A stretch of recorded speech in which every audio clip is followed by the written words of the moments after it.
Arest srca. Bum. Medvjede, imam tu neke zmijurine, imam male medvjede, velike medvjede, male zmije, velike zmije, ja mjerim njima masu. I sad izmjerim maloj zmiji masu, uzmem veću, ona ima jednaku masu. Šta je sad? Međutim, ja stavim i medvjeda na vagu i on ima istu masu ko mala i velika zmija ima malu. Što je to? Haos sa balansom. Viš kako to lijepo zvuči zapravo?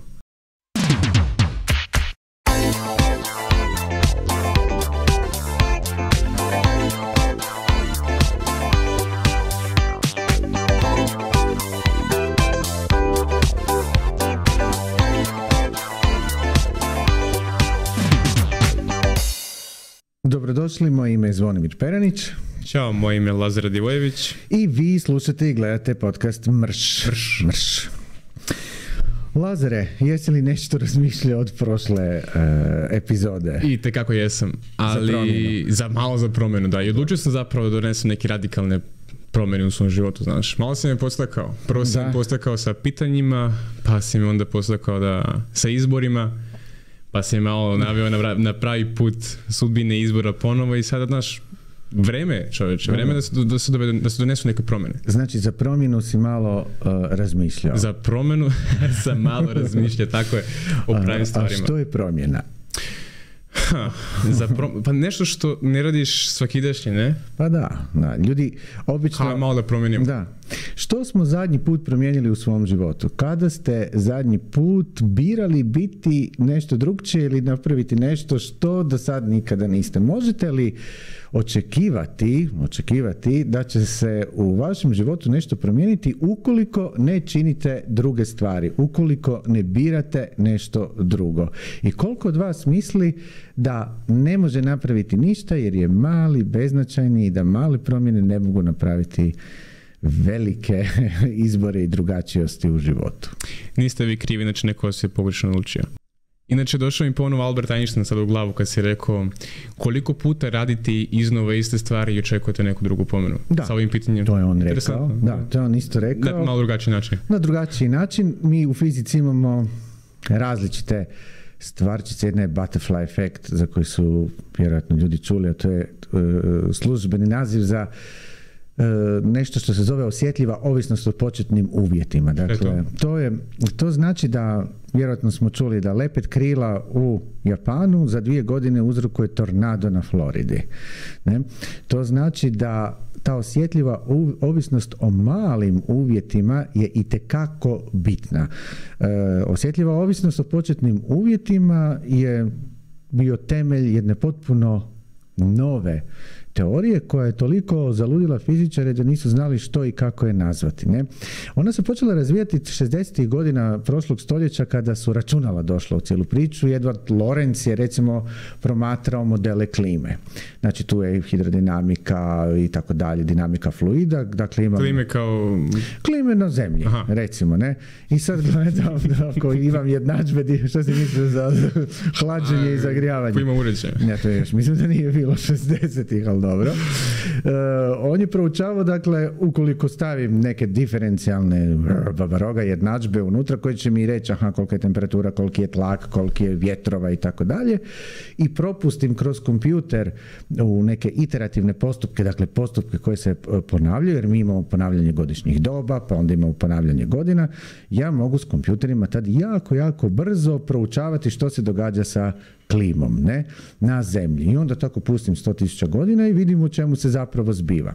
I što je on zapravo radio jedan dan, tako je pustio da je taj jedan model klime ide kroz računalo, to su računala 60. godina koje su bila veća nego neboderi ili ne znam ja što, i malo se sa svojim kolegama zadržao recimo u kantini i taj kompjuter je radio i prešao je ono razdoblje koje je njemu bilo zapravo zanimljivo u tom trenutku. I što on sad radi? Ne? On ima ispis i sad nema vremena da pusti iz početka, i to je prelijepo kod u povijesti fizike, jer su se toliko bitni stvari dogodile by accident, da je to nevjerojatno, tako se i ova isto dogodila sasvim slučajno. Baš kad gledaš povijest fizike, uvijek vidiš neko je tamo nešto bla bla i onda naiđe na stvarčice. Recimo, tako kažu. I on umjesto da krene iz početka, uzme recimo taj papir gdje je prošlo nekih 100.000 godina i kaže kako je fizika deterministička, ako ja znam početne uvjete, onda mi je potpuno svejedno što će se događati poslije, o tome smo pričali u prošloj sezoni, i očita za tu neku godinu koliki je tlak, kolika je temperatura, kolika je sve, ubaci te uvjete u kompjuter koji su sad novi početni uvjeti za neki novi model klime.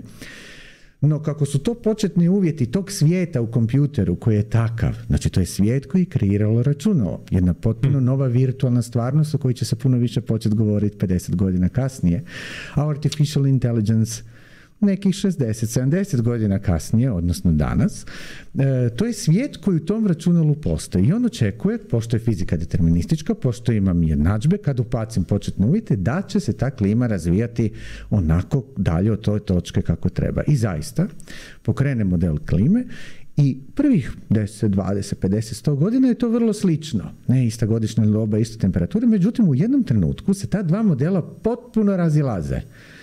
Potpuno postoji biti drugačiji. Potpuno postoji biti neslični i sad se tu događa pitanje o čemu se tu radi.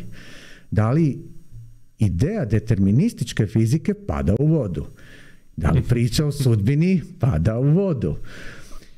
To je potpuno jedna nepredvidljivost i u tom trenutku se uopće ne zna o čemu se tu zapravo radi, tako da paralelno recimo biolozi rade na populacijskoj jednadžbi gdje pokušavaju odrediti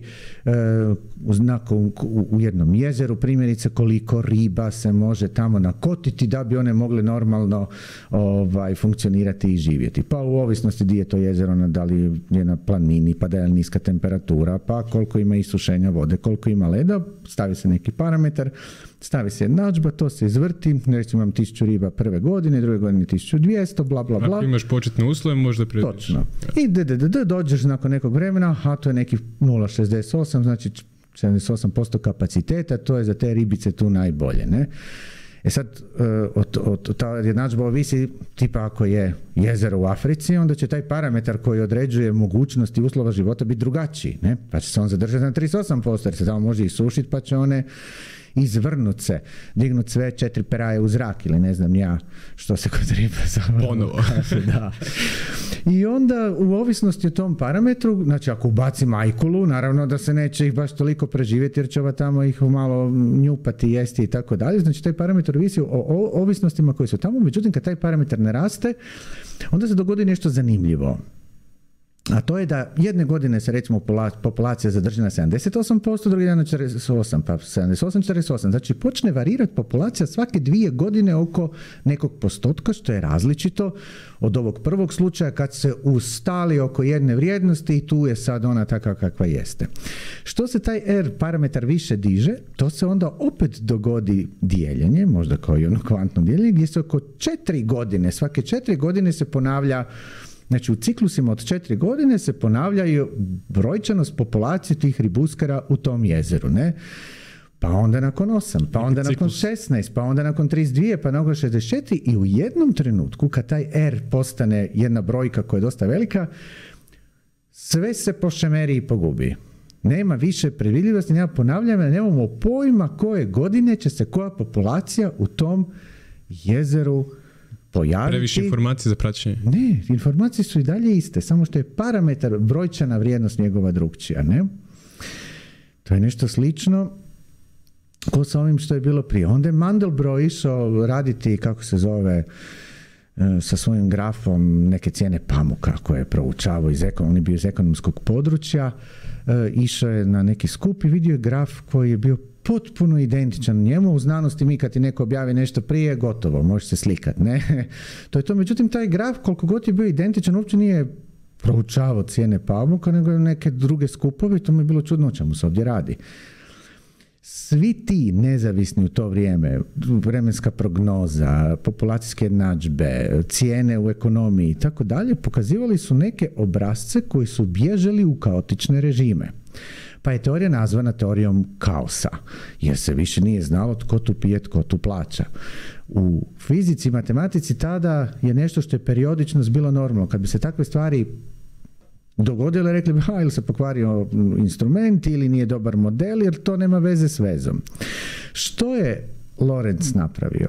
On je u onaj program u koji je ubacivo nove vrijednosti za vjetar, umjesto, recimo, 12, što je kompjuter izbacio, 2, 5, 7, 3, 4, 5, 6, zaokružio na 12,58.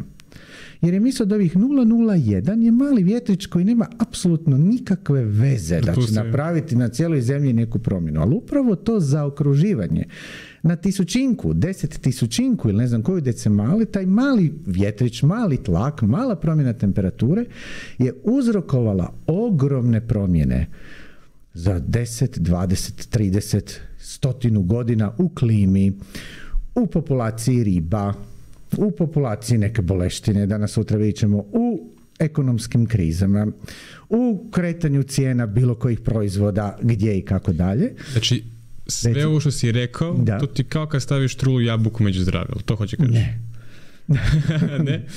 Može biti, trula jabuka među zdrave može uzrokovati da će te jabuke potpuno drugačije završiti. Može biti, ali nije nužno, ne želim reći da je to loše, da je to nešto trulež ili da, ali da, to je neka promjena koja može uzrokovati, jedna mala promjena koja može uzrokovati ogromne posljedice u nekoj budućnosti. Pa su i ekonomske krize, kad ih gledamo kroz tu prizmu, kaotične. Zbog toga što nisu mogli uloviti o čemu se zapravo to radi, znanstvenici su to nazvali teorijom kaosa i tu determinizam pada u vodu. Jer za sve sustave koji nisu linearni, ispada da ulaze u kaotičan režim. A što je u ovom svemiru linearno? Ništa. Sve je haotično. Da. I sad tu, evo nas opet na slobodnoj volji, onda ako ja i znam početne uvjete, to je ta ideja, ja nemam pojma kako će mi se sustav razvijati.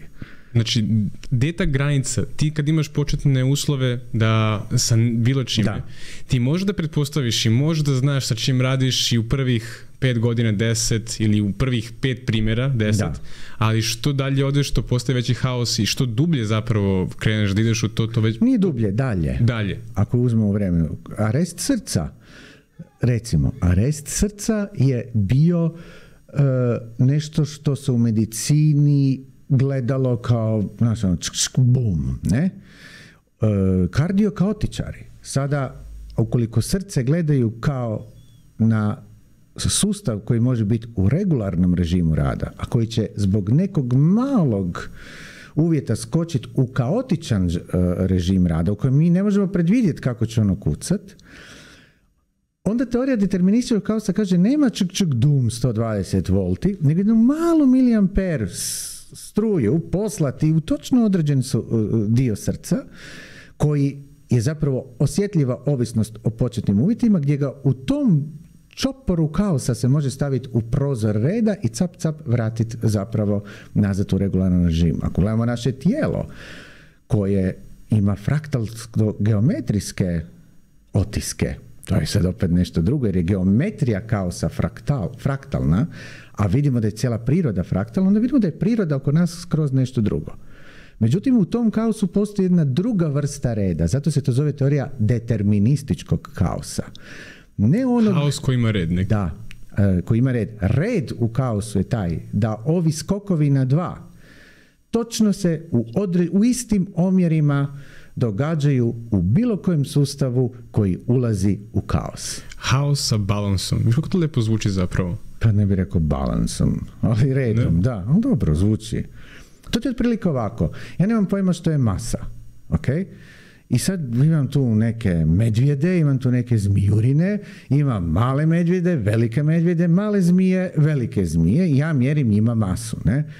I sad ja pretpostavim da je masa to što je, sad izmjerim malo, izmijim masu, uzmem veću, ona ima jednaku masu. Šta je sad? Međutim, ja stavim i medvjeda na vagu i on ima istu masu ko mala i velika zmija ima malu. Što je to? Masa je očigledno nije ono što sam ja tražio. Ne? Taj bifurkacijski skok je nešto što je zanimljivo. I sad kako to? Da se oblik pahuljice razmirava na isti način kao listanje stabla. Kao što se recimo cijene pamuka kroz stoljeća zapravo formiraju. Kako to da se razmirava naša struktura mozga? Kako da je naša morfogeneza zapravo na istom razmjeru. Tu je nešto potpuno sad drugo. Ali ta ovisnost o početnim uvjetima može izgenerirati dakle potpuno nešto različito. I svaki put kad sebi kažemo da ne možemo učiniti ništa, Zato jer smo mali. To se najviše vidi na izborima. Šta tamo jedan glas može napraviti? To je obično stav koji se zapravo stavlja. Sjetimo se da je priroda i ovaj svemir tako ustrojen da malim promjenama možemo napraviti velike pomake. Pa što smo onda u zadnje vrijeme sami malo promijenili u svom životu? Je li to možda ujutro samo kavu zamijeniti čajem? Na primjer, ili čašom vode limunom. Recimo. Ili konjakom, da ne prosuđujemo. Jedan krug oko kuće. Jedan krug oko kuće. Je li to možda otići na posao ne svaki put u isto vrijeme s istim autobusom i na stanici vidjeti iste ljude svaki dan, nego otići jedan kasnije ili jedan ranije? Je li to mala promjena koja nam može izgenerirati nešto drugo? Je li to otići ranije spavati ili kasnije ukoliko svaki dan idemo spavati u isto vrijeme? Koliko smo spremni učiniti male promjene i vidjeti što će nam se dogoditi u životu, ili ćemo reći, to je isto bedastoća, pa ćemo i dalje živjeti u iteracijama, u promjenama, iz tjedna u tjedan, ići na posao, kao mrgudi sa licom, ulaziti u isti autobus, gledati iste ljude, i gledati iste šefove i šefice, ići na iste, arende, čekat bjesomučno 10 ili 11 mjeseci da bi 14 dana otišli negdje na odmor gdje ćemo se prvo spavati 7 dana jer smo umorni ne znam nijak koliko, pa ćemo to ponavljati iduće godine, pa ćemo to ponavljati iduće desetljeće, pa će nam onda tako doći mirovina, pa ćemo takvi mrgudi jedan put zaspati, zatvoriti oči i odživjeti u izborima koji smo imali, jer nismo izabrali napraviti možda jednu malu promjenu. Interesantno. Sad sam ponovo postaknuo na razmišljanje i na promjene napravimo u životu. Taj butterfly efekt mi zapravo prva stvar o kojoj ću razmišljati i o kojoj će... Da li je moguće da jedan leptir možda napravi uragan u Floridi? Jesmo li spremni maknuti sunčane naočale i gledati svijet uistinu onakav kakav jeste?